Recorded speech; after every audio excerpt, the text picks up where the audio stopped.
ከዚህ ቀደም የሶማሌ ክልል የሚታወቀው በግጭት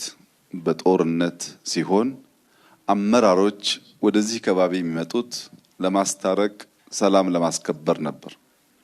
ዛሬ ግን ሁላችሁም እንዳያችሁት ሰላም ወዳዱ የሶማሌ ሕዝብ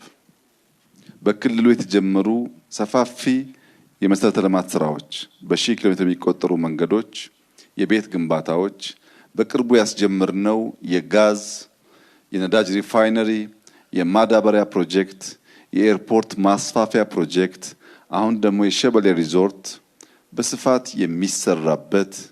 የመኪና መገጣጠሚያ ፋብሪካ ያለበት ክልል ሆኖ ወጣቶች በታላቅ ተስፋ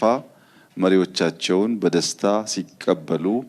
ሰላም እንደ ዝናብ በሶማሌ ምድር ሲዘንብ ያየንበት ዕለት ስለሆነ ይህንን አቅልለን አንወስደውም። ታላቅ ድል፣ ታላቅ ስራ ነው። የዚህ ክልል አመራሮች ለዚህ ሁሉ ስኬት ስላበቃችሁ፣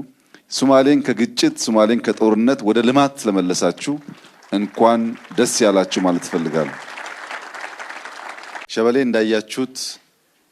ኢትዮጵያ ውስጥ በሁሉም ክልል ልማት ማምጣት እንደሚቻል እንደዚህ ያለውን ሰፊ ስራ ስንሰራ የቤቱ ግንባታ የከባቢውን ባህል የከባቢውን የቤት አሰራር የተከተለ ዝም ብሎ ሌጣ ፕሮጀክት ደግሞ ሳይሆን በጣም በስፋት እንደዚህ ያሉ ግሪን ስፔሶች የተፈጠሩበት በሺ የሚቆጠሩ ዛፎች ፍሩቶች የተተከሉበት አብርሃም በላይ በወንጪ ያሳየውን ብቃት በሸበሌ የደገመበት አብርሃም በላይ ከትግራይ ተወልዶ ኦሮሚያን ሶማሌን እየዞረ ለማልማት እድል ያገኘበት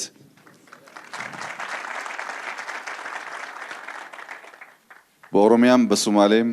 ማንም ሰው ልማት፣ ሰላም፣ ፍቅር ይዞ እስከመጣ ድረስ እንደ ልጅ የመቀበል ባህል መኖሩን በድጋሚ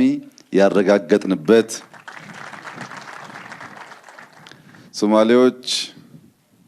የጅቡቲ ወንድሞቻቸውን፣ የኬንያ ወንድሞቻቸውን፣ የሶማሊያ ወንድሞቻቸውን ብቻ ሳይሆን የሰላም ባንዲራ፣ የፍቅር ባንዲራ፣ የልማት ባንዲራ ከያዘ ከየትኛውም ጫፍ ዘር ሳይለዩ እምነት ሳይለዩ መቀበል እንደሚችሉ አብርሃም በላይ ማሳያ ነው።